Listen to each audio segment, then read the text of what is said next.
36ª sessão ordinária, realizada em 8 de outubro de 2008, presidente, senhor ministro Gilmar Mendes, ausente justificadamente, porque em representação do Tribunal no Exterior, o senhor ministro Ricardo Lewandowski, procurador-geral da República, doutor Antônio Fernando de Souza. Pregoado os seguintes processos: ação civil ordinária, ações diretas de inconstitucionalidades, agravos regimentais em reclamações e recursos extraordinários. Não havendo impugnação, declaro a ata aprovada. Senhores ministros, a primeira parte desta sessão plenária destina-se a prestar homenagem à memória dos senhores ministros Eloy da Rocha e Carlos Medeiros, por motivo do centenário do nascimento.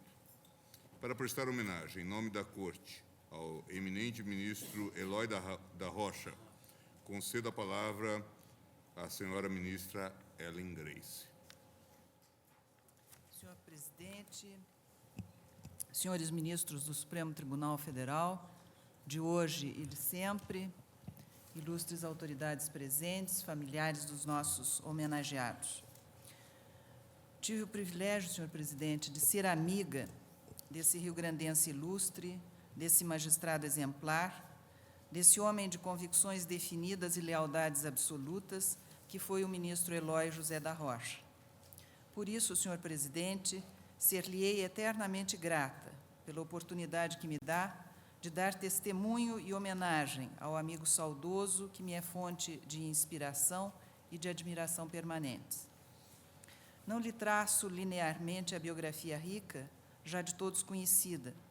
Prefiro rememorar algumas de nossas agradabilíssimas conversas e o quanto de sabedoria delas ressumava. O diálogo fácil que sempre se estabeleceu entre nós, e não obstante a distância de idades, permitiu-me retirar das visitas que lhe fazia ensinamentos valiosos e relatos vívidos e de acuidade absoluta sobre a história recente do país, história da qual ele participou como protagonista ou como observador atento, crítico e privilegiado. Relembro o dia em que o fui convidar para proferir uma palestra. Passava ele sobradamente dos 80 anos. Por isso era meu receio que não me pudesse atender. No entanto, recebi sua imediata confirmação. Disse-me ele: durante toda a vida fui professor, de modo que a cada vez que tenho a oportunidade de novamente me dirigir a um auditório para transmitir um pouco do que aprendi, é com muita alegria que o faço. Nem é preciso dizer, senhor presidente, que a conferência foi um sucesso. Dirigida a um público multidisciplinar, tinha como foco um tema extremamente técnico, a jurisdição. O ministro Eloy iniciou seu discurso descrevendo a sua chegada à comarca de sua primeira investidura como juiz distrital, a serrana São Francisco de Paula. Tinha idade que ainda hoje escandaliza os desconfiados da juventude, nada mais que 21 anos e o curso de Direito inconcluso. Havia viajado toda a noite por estradas que deveriam ser péssimas. Ao amanhecer, aproximara-se da cidade. No alto de uma coxilha, pediu ao motorista que parasse e desceu do carro para vislumbrar a cidade pequena, ainda aconchegada nas brumas da manhã. O sol raiava e, pouco a pouco, invadia cada rua, iluminava cada casa e desvendava o que até então permanecera envolto nas trevas. Ali, e naquele momento, disse ele, entendera o que significava a jurisdição que vinha exercer sobre o povo daquela comarca. A jurisdição é como o sol, que indistintamente a todos alcança, que se destina a tudo esclarecer e a tudo tornar coerente, fazendo viável a vida em sociedade e o despertar ordeiro de cada dia após o repouso merecido da noite. Concluída a palestra, o auditório o aplaudia de pé, coisa rara em atividades acadêmicas. Médicos, psicólogos, dentistas, engenheiros, professores, todos, enfim, haviam entendido perfeitamente o que significa a jurisdição. E a jurisdição foi assim que ele a exerceu, sempre de olhos postos no bem-estar daqueles que são seus destinatários, sempre atento às limitações humanas inerentes aos que a exercem, sempre disposto ao esclarecimento e ao convencimento, mais do que à imposição de soluções. Ele mesmo, quando empossado na presidência do TSE, afirmou que a vocação que me conduziu ao Juizado Municipal de São Francisco de Paula é ainda a razão de minha posse hoje. O lugar, a época, a jurisdição, a competência ou quaisquer circunstâncias não afetaram essencialmente a carta de identificação moral e profissional do magistrado. O compromisso que acabo de prestar significa que o juiz reafirma seus deveres fundamentais, não obstante atuais limitações de jurisdição ou a supressão transitória de princípios e garantias constitucionais. Sem o apego àqueles deveres em que se inserem a independência, a firmeza, a serenidade com exclusão de paixões e prejuízos, sem o sentido de sua plena responsabilidade, há de amesquinhar-se e deformar-se o juiz. Digo mais, tais deveres imanentes são como a alma do magistrado. Este não existe na realidade sem aqueles, porque a vida do juiz, enquanto investido no cargo, é o serviço da justiça, e como adverte o livro da sabedoria, a justiça é permanente e imortal. Até que o alcançasse a idade da aposentadoria compulsória, jurisdicionou ele perante esta corte, como antes fizera perante o Tribunal de Justiça do Rio Grande do Sul, com erudição notável e dedicação ímpar, temperados por humildade e amor genuíno pela tarefa que desempenhava. Some-se a isso a antevisão da necessidade de profundas reformas que habilitassem o Poder Judiciário a bem exercer sua tarefa. É de sua iniciativa o primeiro diagnóstico do Poder Judiciário, obra gigantesca compendiada em 94 volumes e levada a efeito mediante pesquisa realizada com rigor científico junto aos juízos e tribunais do país e aos operadores de direito. Ao encerrar sua gestão, assim se pronunciou o nosso homenageado. Desde o instante em que assumi a presidência do Supremo Tribunal Federal, venho insistindo em todas as oportunidades, como é do conhecimento dos senhores ministros e da nação, sobre a necessidade de reforma do Judiciário. Repito ao fim o que já tenho dito. É questão vital para a nação que o Poder Judiciário se ajuste em tempo às condições e exigências de uma nova sociedade. Em outra ocasião, antecipando-se às análises econômicas do Poder Judiciário, teve a presciência de afirmar que às objeções e despesas tenho respondido que é preciso ponderar igualmente o prejuízo mesmo de ordem material que representa ou representará para a nação o mau funcionamento da justiça. Não escaparam de sua argúcia as necessidades de regulação do status do juiz em complementação a princípios constitucionais. Preocupava-se, igualmente, com o recrutamento de juízes em número suficiente e com aptidão adequada. E, avançado para seu tempo, pregava a adoção de novos métodos e técnicas de trabalho com aproveitamento de recursos da automatização, especialmente com referência à informação. Pois, além da atuação judicial, sua rica vivência revela outras facetas. São fecundas as passagens pela administração pública, pelo magistério e pelo poder legislativo, bem como pela advocacia liberal. Em todas, revelou espírito pioneiro. Secretário de Educação e Cultura do governo Walter Jobim, deu ao Rio Grande do Sul, um estado tradicionalmente comprometido com a qualidade e a universalidade do ensino básico, exemplos de dedicação à causa que o fazem figurar, lado a lado de Coelho de Souza, entre os grandes educadores do Rio Grande. Prosseguia ele, na verdade, uma atividade que, desde menino, desde os 17 anos, o empolgara, a alfabetização. Como deputado constituinte de 1946, são notáveis os seus aportes no capítulo referente aos direitos dos trabalhadores, em especial sua luta pela inclusão dos trabalhadores rurais, até então inteiramente desprotegidos, e sua preocupação com a definição de competência para a resolução dos dissídios derivados de acidentes do trabalho. Reverberava, portanto, nestas intervenções perante a Assembleia Constituinte, a palavra do professor, que desde 1933 regera a cadeira de Direito Industrial e Legislação Operária, antecedente daquilo que é hoje conhecido como Direito do Trabalho. Nele pontificou e fez escola, responsável pela formação de quantos vieram a compor, depois, a brilhante advocacia e magistratura trabalhista gaúchas. Homem que soube conciliar a energia com a brandura.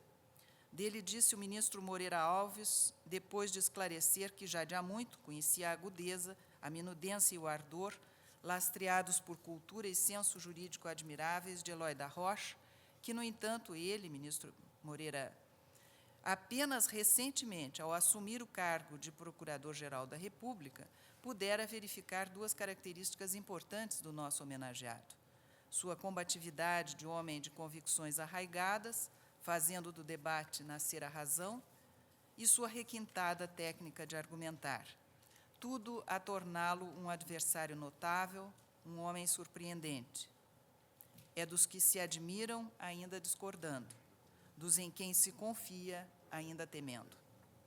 Testemunhou, após décadas de convívio, o Dr. Hugo Mosca, que o ministro Eloy tinha sempre uma palavra fidalga em seus lábios e um ar de tranquilidade sem exageros que ameniza as tormentas e transmite esperanças. Por tudo isso, o ministro Nery da Silveira, ao fazer-lhe o elogio, relembrou passagem de discurso proferido anteriormente pelo ministro Leitão de Abreu, no qual dizia que tudo isso realizou sob a roupagem da mais estrita simplicidade.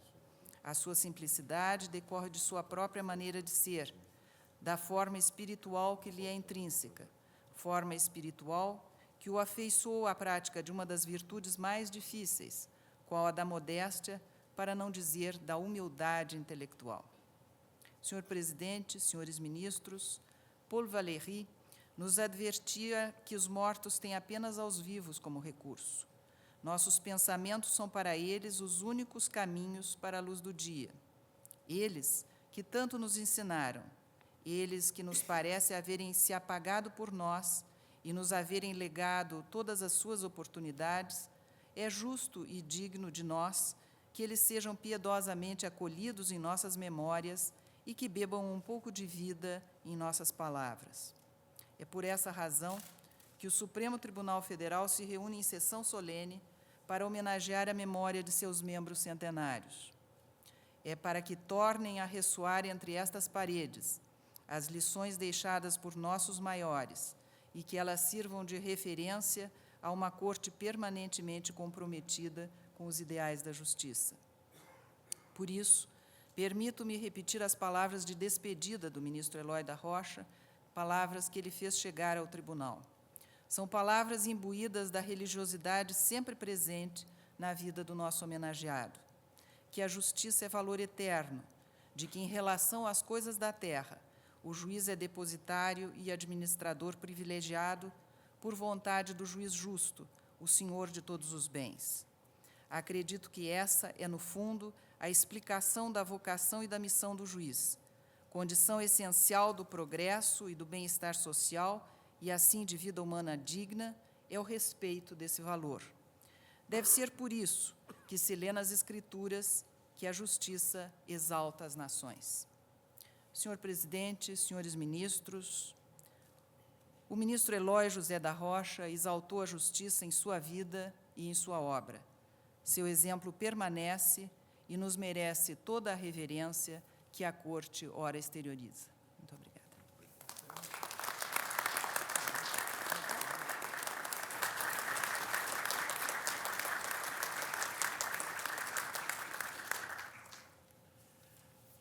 Muito obrigado, ministra Ellen Grace. Para prestar homenagem em nome da Corte ao eminente ministro Carlos Medeiros, concedo a palavra à senhora ministra Carmen Lúcia. Senhor presidente, senhores ministros de ontem e de sempre, senhores familiares do homenageado, talvez, senhor presidente, este Supremo Tribunal seja, como poucos outros órgãos estatais do Brasil, o retrato mais acabado do que seja uma composição verdadeiramente democrática, a unidade na pluralidade ou plural no singular. Sua história são as nossas histórias, e as nossas histórias ajeitam-se para caber nas histórias do tribunal. porque este tribunal risca nossa vida como uma segunda pele a nos vestir para muito além da toga, que um dia, de uma forma ou de outra, cada um deixa de usar. E mesmo depois que se deixa de usar, passa-se a trazê-la, talvez por dentro, a vestir, se não a alma, certamente os pensamentos de quem um dia aqui esteve. E é por isso que 101 anos, mas comemorando o centenário do nascimento de Carlos Medeiros Silva, cá estamos nós a dedicar à sua memória um tempo dos nossos encontros das quintas-feiras. Carlos Medeiros teve assento nesta casa por apenas 8 meses, nomeado por decreto presidencial de 16 de novembro de 1965, 9 dias depois tomou posse no cargo, e por decreto de 18 de julho de 1966, aposentou-se no cargo, assumindo no dia imediatamente subsequente o de ministro da Justiça, no qual permaneceu até 15 de março de 1967. Lucien Lefebvre descrevia o viver no longínquo século XVI como um período de per partout, per toujours. Imaginava-se, então, que o conhecimento, qual candeia a iluminar as trevas que escondem os temores, iria estender os horizontes dos homens e acabar com seus receios. Não superamos os tempos dos medos. Então se pôs o que ainda hoje se tem por assente. Se a escuridão recoberta pelo que não se vê guarda temores, o conhecimento, lançando luz sobre caminhos externos e internos dos homens, haveria de apagar receios e permitir um caminhar mais leve. Daí porque os que mais detinham, e ainda hoje os que mais dispõem de inteligências e conhecimentos, são avaliados superlativamente. Exatamente porque ampliam os domínios não apenas deles mesmos, mas de todos os homens, no sentido de superar a incerteza e os anseios a que a carência de informações leva cada ser humano. O homenageado de hoje dotava-se desta inteligência brilhante que poderia fazer do seu potencial alguém a clarear espaços novos, especialmente da experiência política a que ele, cedo ainda, passou a se dedicar.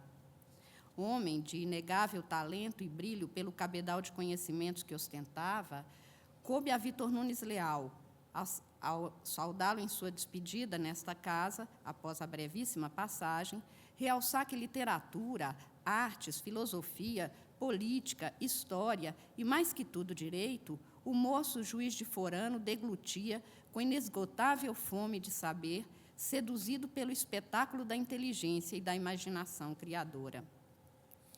Carlos Medeiros fez parte de um grupo que Vitor Nunes proclamou como de inteligências invulgares, como Francisco Campos, fulminante na visão de conjunto e na dialética, Pedro Martins, capaz de dominar em poucos dias o assunto que mais ignorasse, Sobral Pinto, que nunca separou a poderosa cabeça da sensibilidade vibrátil, embanhando o florete justiceiro no próprio coração, Rodrigo Melo Franco de Andrada, a imagem da lucidez e do equilíbrio, Saboia de Medeiros, muito mais falado que presente, porque era difícil arrancá-lo de sua prodigiosa biblioteca, Aníbal Machado, boêmio patriarca, que fazia de sua casa um trepidante clube de intelectuais em sessão permanente, e tantos outros que circundaram Carlos Medeiros. O homenageado fruiu, assim, de vínculos humanos especialíssimos. Se o que se lhes apresentava a este grupo era um quadro tristonho, podiam criar e recriar outro sonho, pois eles eram, mais que partícipes diretos, fautores de um novo país, e tomavam a tarefa de transformar tudo com o que não concordavam. Carlos Medeiros passou muito cedo ainda, em 1937, a chefiar o gabinete da Secretaria da Educação do Distrito Federal, da qual sairia Francisco Campos para a pasta da Justiça e a quem ele acompanhou. E, a partir de então, Carlos Medeiros passaria ainda, na palavra de Vitor Nunes, longamente no segredo e na intimidade dos grandes acontecimentos nacionais. E, de então por diante, passaria a ler a nossa história política em primeira mão, quando não participava pessoalmente da embriagante tarefa de fazer a história. Daqueles primeiros cargos até os da Consultoria Geral da República e na Procuradoria-Geral, Carlos Medeiros seguiu nos passos dos corredores governamentais, que nunca cessaram para ele E foi quando ele aprendeu, ainda nas palavras da homenagem que lhe foi prestada aqui, quando de sua saída, a pressionar as molas do poder, e é bem provável que o gosto deste vinho do Olimpo não lhe tenha desagradado. Nem podia ser diferente, acho, porque, como anotava Riobaldo, ser chefe, por fora um pouquinho amarga, mas por dentro é rosinha flores para alguns. Aquele grupo de homens dos anos 50 e 60, acho que nem sentiram o gosto do amargo, porque para eles havia o compromisso, o dever de fazer com que as coisas mudassem. Faziam o que entendiam dever ser o mais certo. Carlos Medeiros não cessou, porém, jamais de sedar-se no conhecimento, realce dado ao do direito. E foi por este específico pendor que influenciou diretamente a elaboração de tantos textos legais, boa parte deles sendo certo que emanou de sua própria pena, a Lei das Desapropriações, que até hoje se aplica, a Lei de Executivos Fiscais, o Código de Processo Civil, que somente viria a ser substituído em 1973, a legislação do Ministério Público e da magistratura de então, dentre numerosos outros. Por isso, não estranha que, em 6 de dezembro de 1966, tenha sido publicado o projeto de Constituição, por ele redigido na maior parte, obra na qual se sentem e ressentem os traços fincados por Francisco Campos também. Este trabalho acabou, em grande parte, se transformando na Carta de 1967. Mas direito não se acaba em leis. Nem é nelas que começa a experiência do direito. Carlos Medeiros tinha plena ciência desta circunstância e, por isso, fomentou o estudo do direito, não apenas por meio de influente atuar para a criação de leis, mas para que se multiplicassem as publicações que permitissem a pluralização das informações. A revista Forense, que ficara um tempo sem vir a lume, a revista de Direito Administrativo, de que foi criador, orientador e estímulo permanente, tanto quanto o entusiasmo dele pelas instituições jurídicas, de que foi estivador permanente, tudo frutificou pela sua ação constante e impositiva. E tanto se deu pela sua clareza na percepção de que não bastava ter leis, mas era preciso divulgá-las e estimular a produção de ensaios e estudos que, publicados, espalhariam seu conhecimento, tornando mais fácil e corriqueira a sua aplicação. A dedicação e a disciplina do ministro Carlos Medeiros ao trabalho poderia enaltecer traços de um homem de gabinete, mas a sua vocação para não apenas aprender, mas também para ensinar, não somente para fazer, mas saber mandar fazer, tornaram-no alguém que, se não era revolucionário, como aqui até chegou a ser chamado, por não se indispor a dispor com o que não mais lhe parecesse útil, certamente haveria de lhe garantir a condição de um mudador das coisas, para que elas se adaptassem aos homens, sem pensar em qualquer momento que são os homens que deveriam as coisas se acomodar. Se é certo que tudo principia por uma palavra pensada, que se curte e depois vai rompendo o rumo, Carlos Medeiros foi homem que se bateu num rumo para o qual não viu, ou pelo menos não parou em varjas nem montes, dificuldades nem desvios.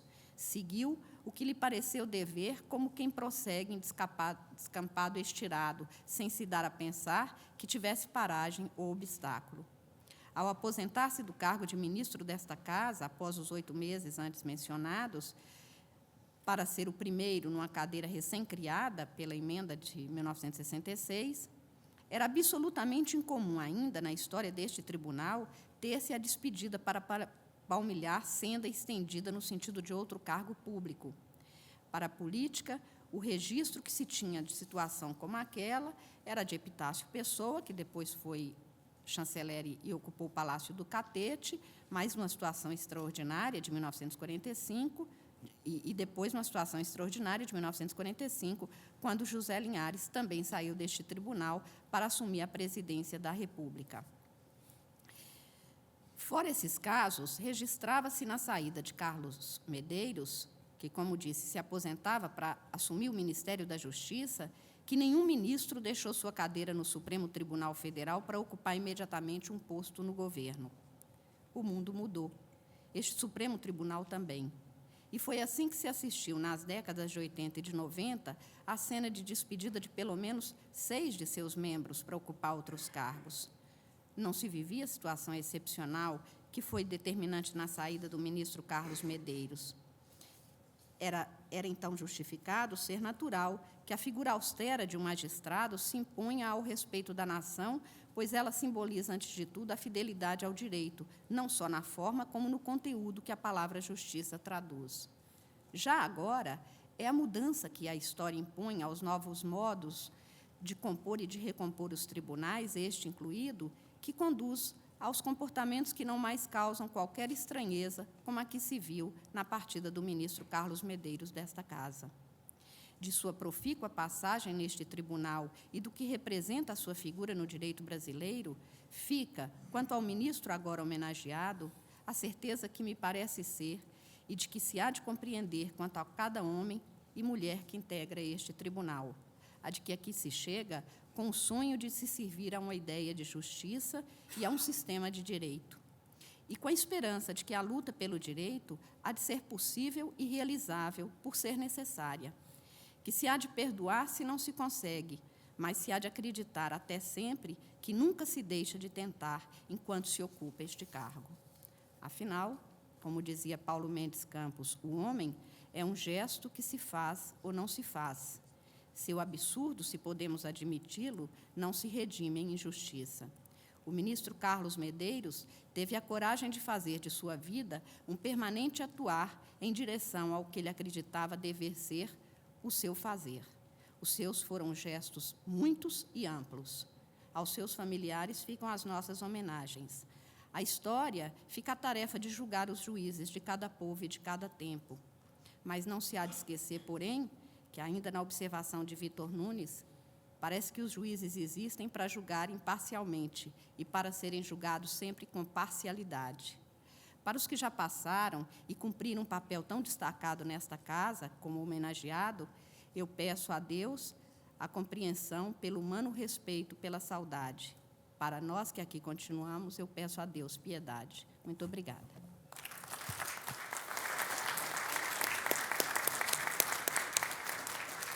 Obrigado, Vossa Excelência. Para falar em nome do Ministério Público da União, concedo a palavra a Sua Excelência, o senhor Vice-Procurador-Geral da República, Dr. Roberto Monteiro Gurgel Santos.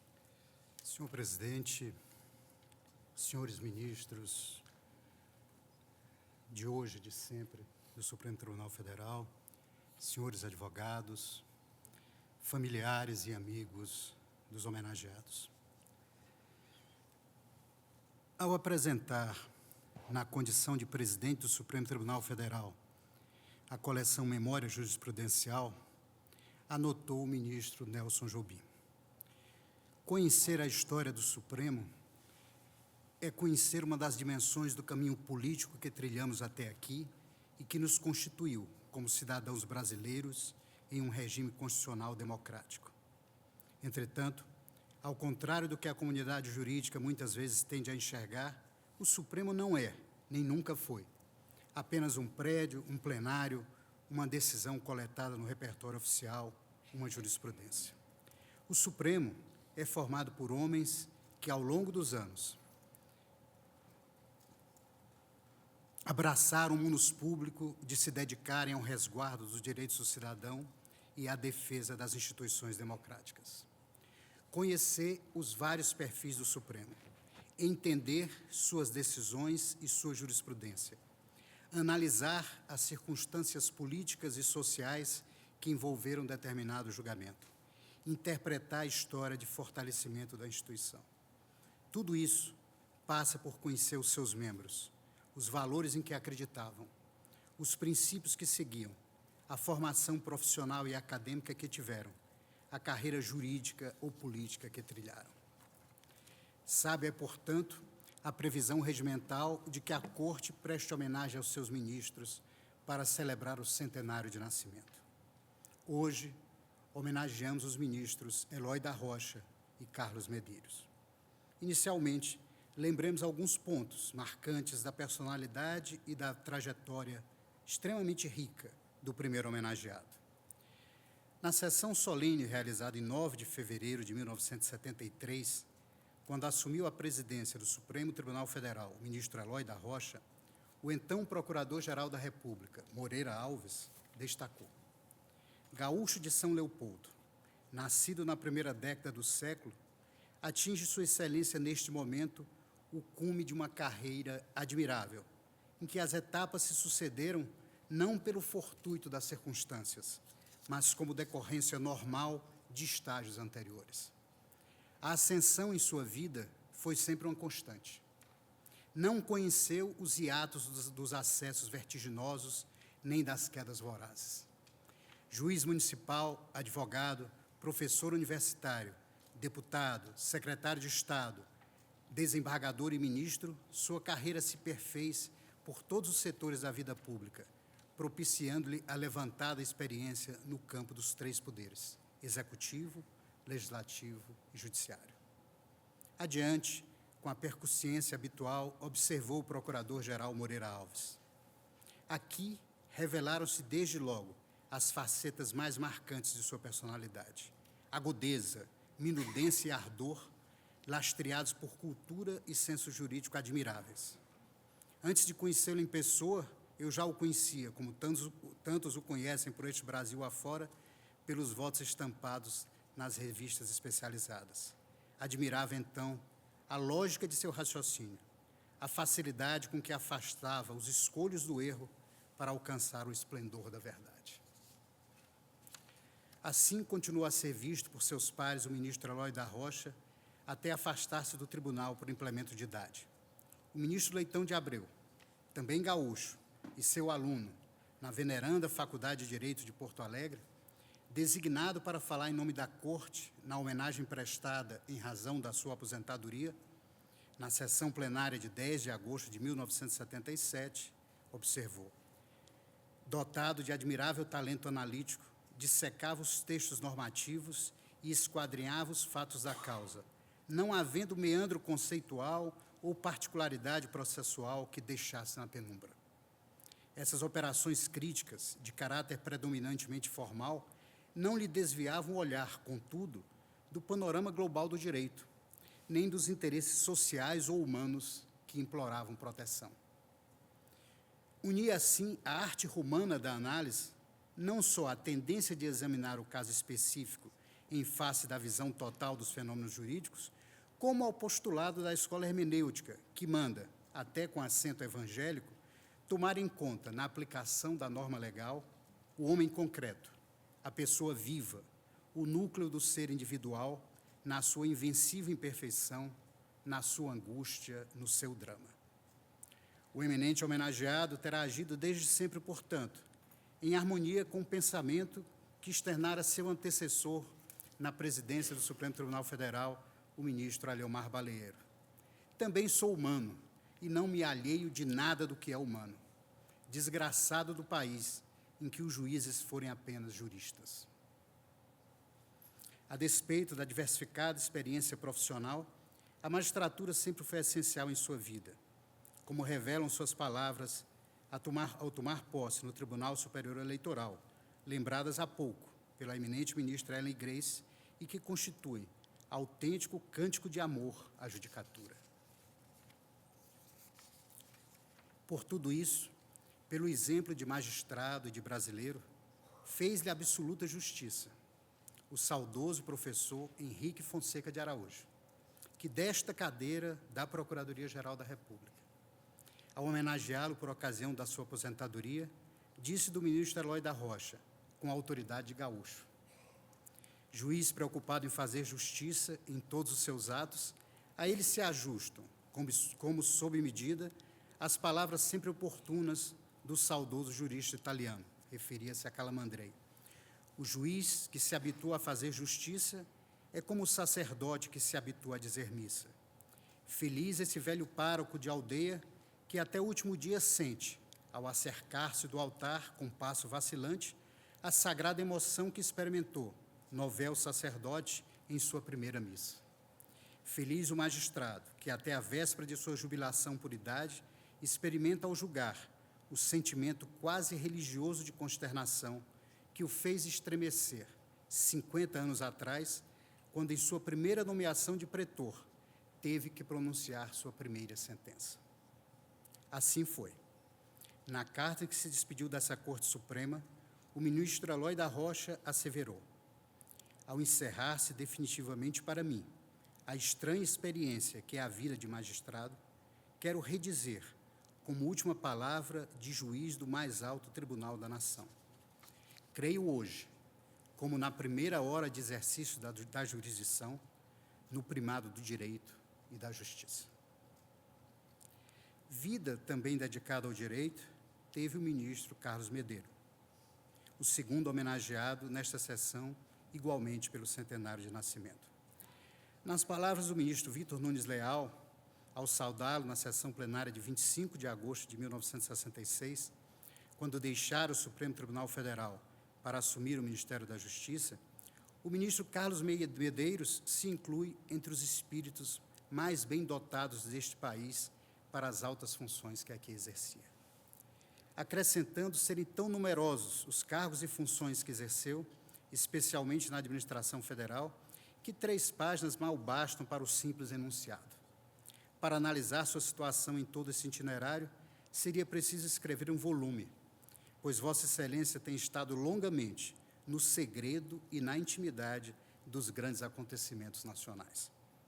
É toda uma existência que se desdobra nas altas esferas do Estado, desde quando foi chefiar em 1937 o gabinete da Secretaria da Educação do Distrito Federal, de onde o Dr. Francisco Campos sairia para a pasta da Justiça, a fim de pensar e executar a transformação política daquele ano.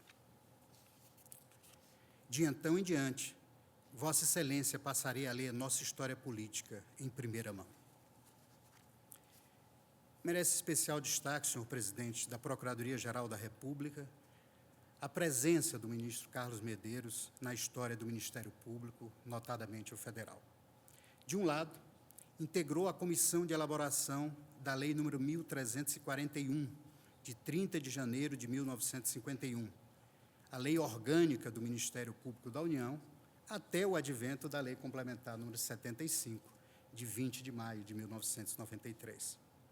De outro, foi Procurador-Geral da República de fevereiro de 1957 a dezembro de 1960, sucedendo a Plínio de Freitas Travassos, que ocupou o cargo de setembro de 49 a janeiro de 57, e antecedendo ao breve período de Joaquim Canuto Mendes de Almeida, março a setembro de 1961. Sua atuação como Procurador-Geral da República foi realçada pelo Subprocurador-Geral da República, Oscar Correia Pina, na mesma sessão plenária de 25 de agosto de 1966. Diz o Dr. Oscar Correia Pina: o Ministério Público Federal, representante judicial do Poder Executivo, os tempos eram outros, exerce em nosso sistema político funções das mais nobres e importantes, no duplo papel de advogado da União e defensor da Constituição e das leis federais perante os diversos órgãos do Poder Judiciário, sob a superintendência do Procurador-Geral da República. Logo que entrou em exercício, Vossa Excelência deu início à enérgica reação contra os desmandos então praticados por alguns juízes na concessão de medidas liminares em mandados de segurança impetrados para a liberação alfandegária de automóveis, com manifesta ofensa das recomendações legais e vultoso prejuízo ao Tesouro Nacional. Essa reação que Vossa Excelência comandou, com a colaboração dos procuradores da República, em breve se tornou vitoriosa, pois o egrégio Supremo Tribunal Federal, em memoráveis julgamentos, cassou as seguranças ilegalmente concedidas, restabelecendo-se o império da lei com a salvaguarda dos interesses da União Federal. Vossa Excelência procedeu com invulgar dedicação e elevado espírito público na defesa intransigente dos relevantes interesses do Estado, sabendo conquistar a amizade e a admiração daqueles que então serviram sob o seu comando. É de lembrar-se, à guisa de encerramento, o testemunho do ministro Carlos Medeiros acerca da experiência de integrar esta Corte Suprema e do ofício de juiz, testemunho que dispensa qualquer acréscimo. No convívio que tive com os membros deste egrégio tribunal, quer como procurador-geral, quer como um dos seus pares, muito aprendi. A experiência dos mais antigos, a inquietação dos mais novos, a inteligência e o cabedal jurídico de todos sempre resultaram em decisões sábias e oportunas. A posição que este tribunal ganhou com a primeira Constituição republicana se tem ampliado sempre em prestígio perante os demais poderes e em confiança por parte dos jurisdicionados. A missão de julgar, em última instância, que a fortuna me concedeu por breve prazo, é de todas a que mais aspira um jurista dedicado exclusivamente ao estudo e à aplicação do direito. Na obra do doutrinador e do legislador, não raro predominam o gosto da erudição e o amor à política, mas a de um juiz do Tribunal Superior, que julga sem recurso, é a realização do direito, no seu aspecto prático, que atrai e fascina o homem de senso pragmático e realista.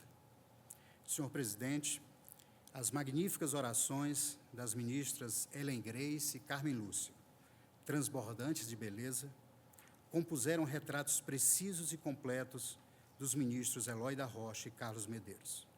Que estas palavras extremamente singelas sirvam ao objetivo único de assinalar a adesão da Procuradoria-Geral da República e de todo o Ministério Público às homenagens hoje prestadas neste plenário. Muito obrigado.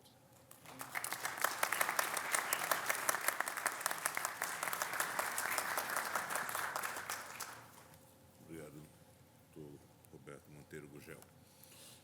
Pelo Conselho Federal da Ordem dos Advogados do Brasil, concedo a palavra à doutora Cléia Carpe da Rocha, secretária-geral do Conselho Federal da Ordem dos Advogados.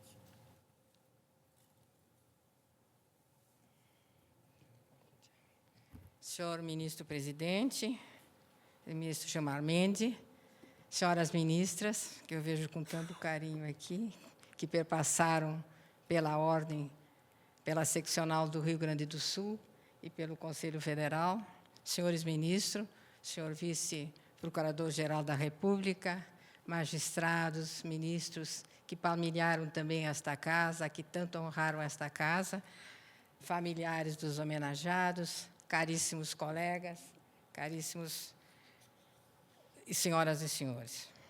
Aqui me encontro trazendo a voz e a representatividade da Ordem dos Advogados do Brasil, por delegação do presidente César Brito, na sessão solene em que esta Suprema Corte homenageia dois dos seus ilustres integrantes, ministro Eloy da Rocha e Carlos Medeiros, pelo centenário de nascimento e que de há muito partiram para outra jornada, deixando sua história, sua vida, sua atuação, a lembrança afetuosa e a memória do quanto fizeram por esta casa, os afetos que aninharam nos seus descendentes e o respeito dos amigos e das pessoas que com eles conviveram. Coube-me assim invocar dois eminentes juristas, personalidades distintas, mas igualmente densas e respeitáveis, que marcaram sua passagem por esta corte e pelo universo do direito em nosso país. O primeiro, ministro Eloy da Rocha, gaúcho como eu, está mais próximo do meu relacionamento, com laços que repercutem na formação e na visão doutrinária do direito. O segundo, ministro Carlos Medeiros, está mais distante, o que não me impede de reconhecê-lo como um dos nomes expressivos do direito, ao tempo que pontificou neste Supremo Tribunal Federal. Ambos fazem jus a esta homenagem que hoje recebem desta casa. Permitam-me, porém, que comece por Eloy da Rocha. Laços de afeto e de família nos unem.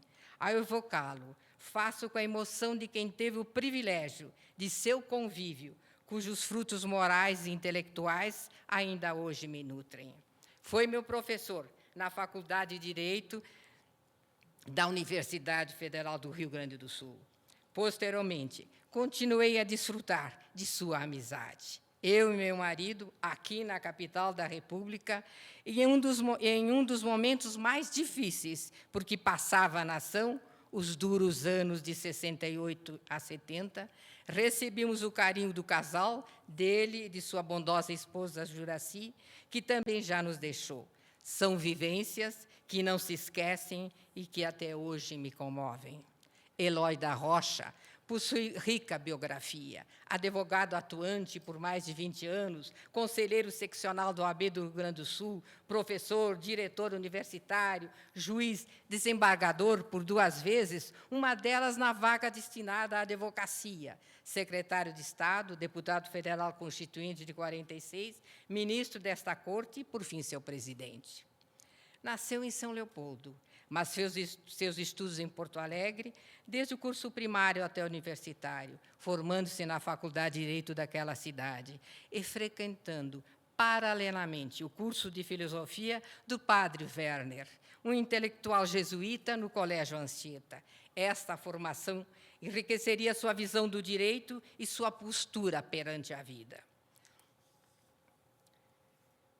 Advogou por 17 anos seguidos na capital, Porto Alegre. Quando suspende suas atividades por força de uma nomeação que o coloca na vida pública. É nomeado secretário de Estado, função que exerce por 3 anos. Em 50, volta à sua banca, onde fica até 53, quando então nomeado para o Tribunal de Justiça. Antes disso, em 39 e 43, engaja-se nas lutas de sua classe. Foi membro do Conselho Seccional da OAB do Rio Grande do Sul. Outra vertente de sua atividade profissional, que se dedicou com afinco, foi o magistério. Eis o perfil de um homem público, generoso, consciente da missão do intelectual junto a seu povo, sobretudo num país com as disparidades socioeconômicas como o nosso.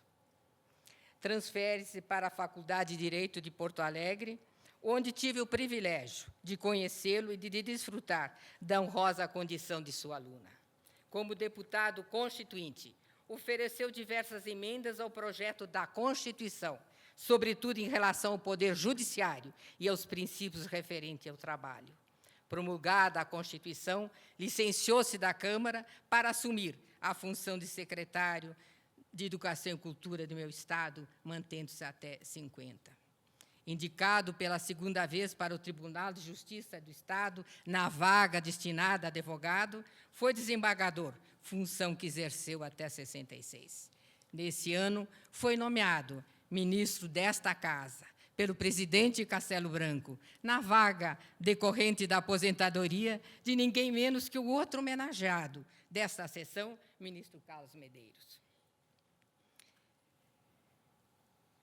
Nesta corte, ficou até 77, aposentando-se por implemento de idade. Foi seu vice-presidente e presidente numa época de grandes tensões políticas que muito exigiram do judiciário. Uma vida intensa e exemplar, iluminado por convicções de fé, que não fugiu ao grande desafio que, para o ser humano, a busca e o encontro com a verdade. Esse encontro pressupõe liberdade e ação, vigilância e luta. E o ministro Eloy da Rocha, o caríssimo professor Eloy da Rocha, cumpriu esse destino, forjando em seus caminhos a sua grande, culta e bondosa personalidade. Sua visão generosa do direito é a principal lição que dele guardo: um cidadão, um magistrado, um humanista. Quanto a Carlos Medeiros da Silva, não tive a oportunidade de conhecê-lo, mas acompanhei parcialmente a trajetória pública do ministro. Mineiro de Juiz de Fora, da sua bela e grande estado de Minas Gerais, ministra, fez seus estudos acadêmicos no Rio de Janeiro, formando-se em 29, ingressando imediatamente na advocacia. Não demorou começar sua intensa vida pública. Na década de 50, foi sucessivamente consultor-geral da República no governo de Getúlio Vargas e procurador-geral da República no governo Juscelino Kubitschek. Integrou a Comissão Nacional de Política Agrária e dos atos constitutivos da Petróleo Brasileiro, Petrobras, ainda no 2º período de Vargas. Paralelamente aos cargos que ocupou, todos de grande relevância, participou de numerosas comissões técnicas para reformas legislativas, abrangendo temas variados, mas com ênfase na área administrativa, sua especialidade. Possui diversos trabalhos publicados que, até hoje, são fontes de consulta para os estudiosos de direito. Nomeado ministro desta Casa pelo presidente Castelo Branco, na vaga criada por força do ato institucional número 2, que aumentou a composição dessa corte para 16 membros. Foi aposentado a pedido e nomeado pelo presidente Castelo Branco para o cargo de ministro da Justiça. Ali vivenciou alguns dos momentos mais questionados do primeiro governo do regime militar, do qual tornou-se figura influente, como o principal autor do projeto que resultou na Constituição de 67. Foi também conselheiro federal da OAB, no período de 61 a 64.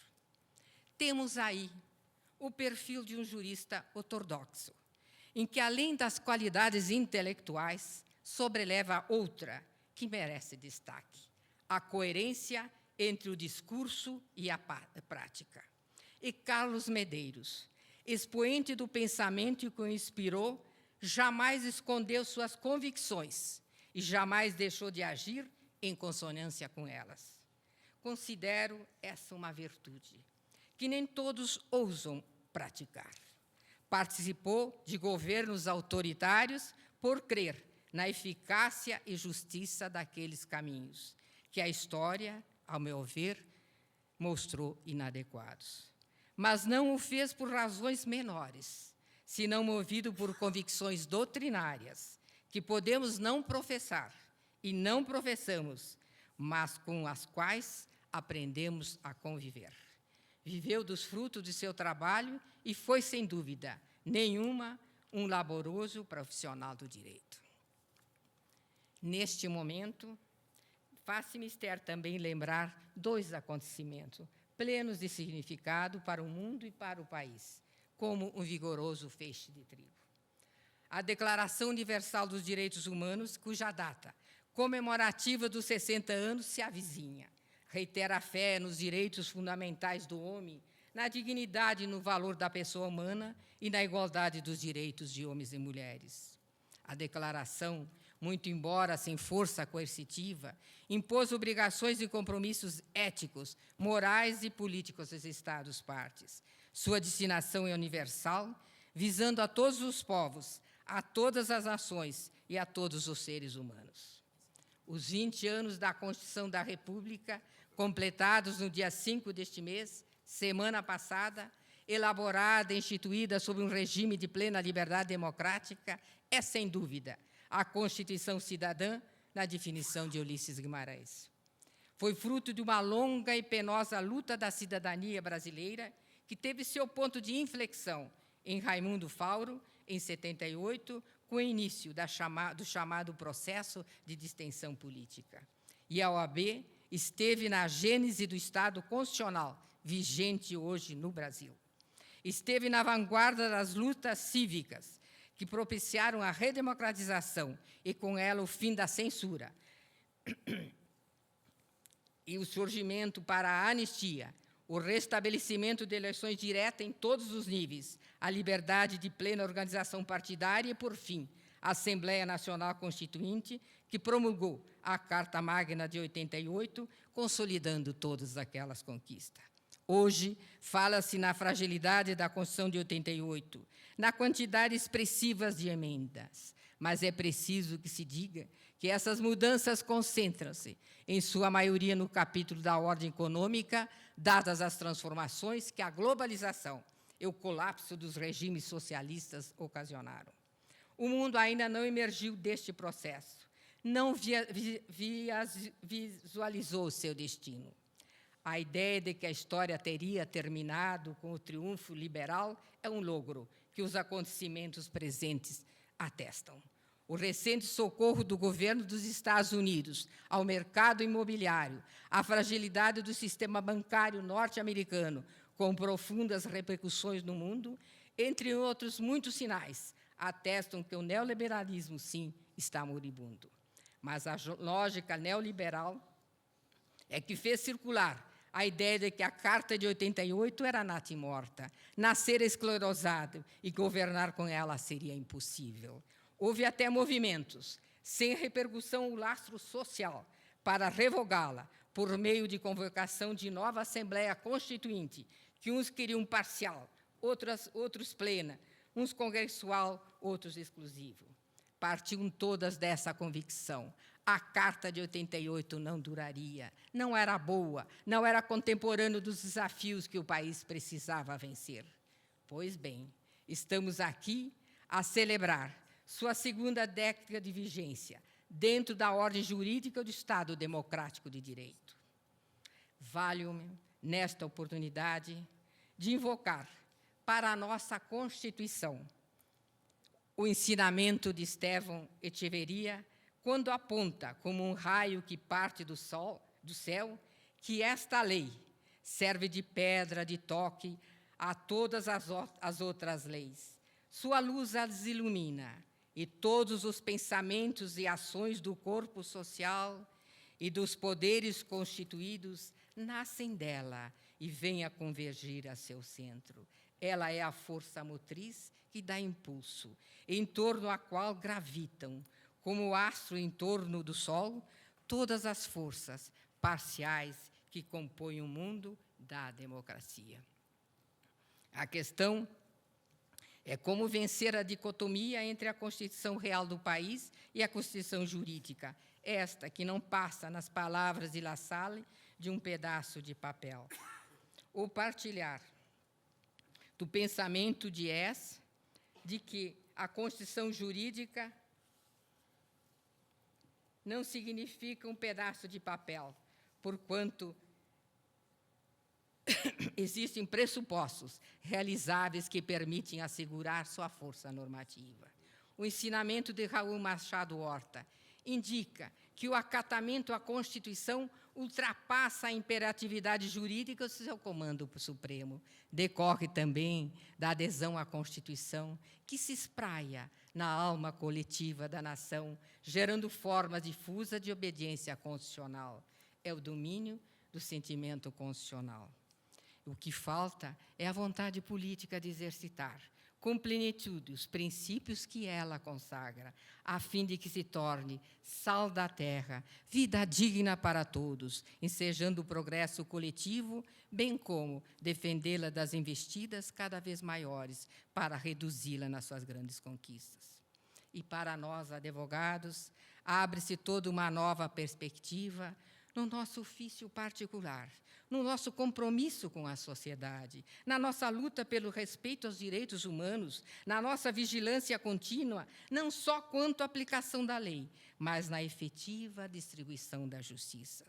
Os problemas que afligem o cotidiano do advogado no seu mistério estão ligados à visão global de uma sociedade e da necessidade de mudá-la para atender o bem comum.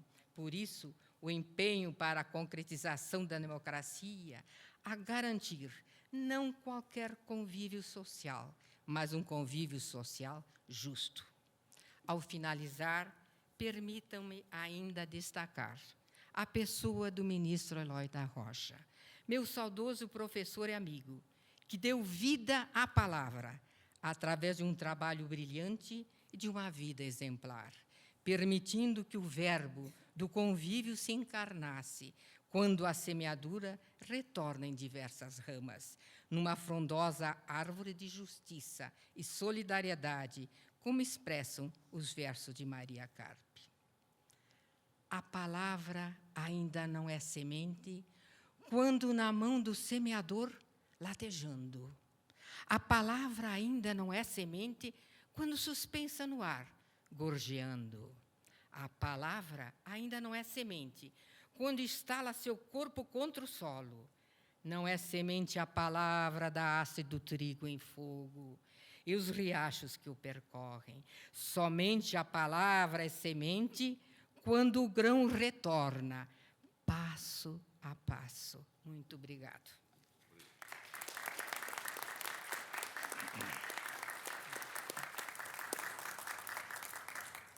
Muito obrigado a você. Senhores ministros, os discursos proferidos, dignos dos saudosos homenageados, ficarão registrados nos anais do Tribunal. Farei a leitura da mensagem recebida do Dr. Francisco José da Rocha, filho do saudoso ministro Eloy da Rocha. Impossibilitado por motivo profissional em comparecer à gentil homenagem que esta Corte está se propondo prestar ao meu querido e saudoso pai, meu exemplo maior, o motivo do centenário de seu nascimento, peço em meu nome e de minha família, recebo o nosso comovido agradecimento, que se dignem em transmitir aos demais membros, rogando a Deus que os ilumine na distribuição da tão almejada justiça. Registro e agradeço a presença dos ministros do Supremo Tribunal Federal de hoje e de sempre, Dr. Carlos Machado Medeiros, filho do saudoso ministro Carlos Medeiros, amigos dos homenageados, autoridades presentes e servidores da Casa. Interrompo a sessão para os cumprimentos da Corte ao filho do ministro Carlos Medeiros, que ocorrerá nesta sala de sessões plenárias.